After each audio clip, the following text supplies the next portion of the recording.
got the front end pulled apart, and we're probably gonna want to address new tie rods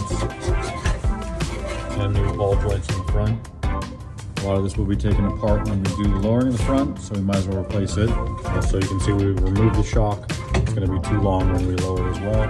We'll get lower shocks for the front. These, we'll probably need some cleanup work on because they're new, but you can see they rust. So I'll have the kid take these off and paint them. Obviously not on the mating surface, but paint them everywhere else so they don't sit there and rust like that. Eric, I got your front passenger top trailing arm off, and you can see there's a needle bearing in there that is blown up. You see how the needles are sitting vertical instead of laying down? So the bearing is blown out, and this upper arm has massive play in it. So I'm going to see if these parts are even available. That right there is the mating surface of that bearing. You can see how blown out it was. It just sat there. It was riding on this trailing arm for quite some time.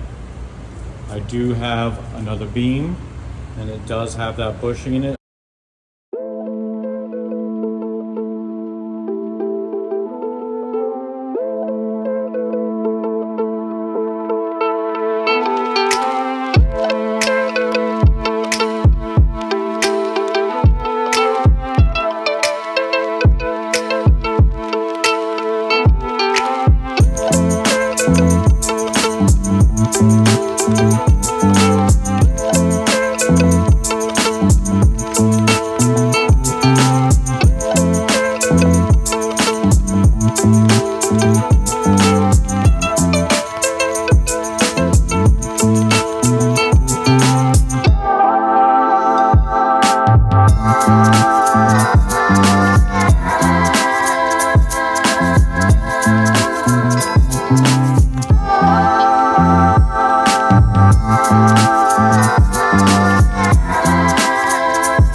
So we got the tank out to clean it, and we're going to replace the sock on the bottom of it and the sending unit gasket on the top of it. I'm going to be removing that fuel pump. While we have the tank out, I'm going to tackle the master cylinder replacement. And then as we had this open, this is the steering coupler. You see it's got the cracks in it. I'm going to get one of those from Off-Road Buggy and replace it out. And we're also going to replace all the fuel line. We are having trouble shifting the car. So we're gonna pull the shifter out of the front. You see the shifter's out of it. We just can't get all 4 gears unless I re-index the hockey stick in the back. So I'm gonna check it out. We found shifter parts in the car, so I'm assuming someone had problems with the shifter before. Back here, all the brakes are hooked up, e-brakes are hooked up, all that good stuff. Ground strap, new cable, new Bowden tube. We're gonna get this motor hopefully stopped today. I just got the clips for the throwout bearings. We're gonna put a brand new throwout bearing in there.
All right, Eric, we got a nice temporary fix in here. That's a really thick gauge of steel on this here. I've got it just screwed in through there. When I stitch the pan in, I can always plug the little holes that those made into the pan. But at least this bridges the gap and it can sustain the weight of the battery being there without a big chunk of wood, and hopefully it won't fall out onto the ground.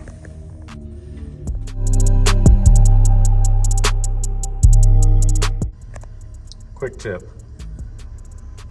When your original loom coming out of the car is crusty and old and you can't even bend the wire without breaking the insulation, it's time to change it.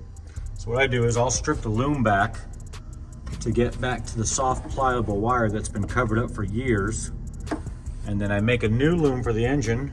I always try to use the original colors that were coming back to it. I got a weather pack plug on there, and I did the same thing with our D positive that comes off of here. Just because this part of the wire was brittle, you could bend it, would just snap off, and I get it back to nice fresh wire over here. And I do have a butt connector in it with the heat shrink on it that's built in, but just makes for a cleaner, you get a whole other decade of use out of this wire now if you wanted to, before it gets to the point where it's as dangerous as the wire we replaced.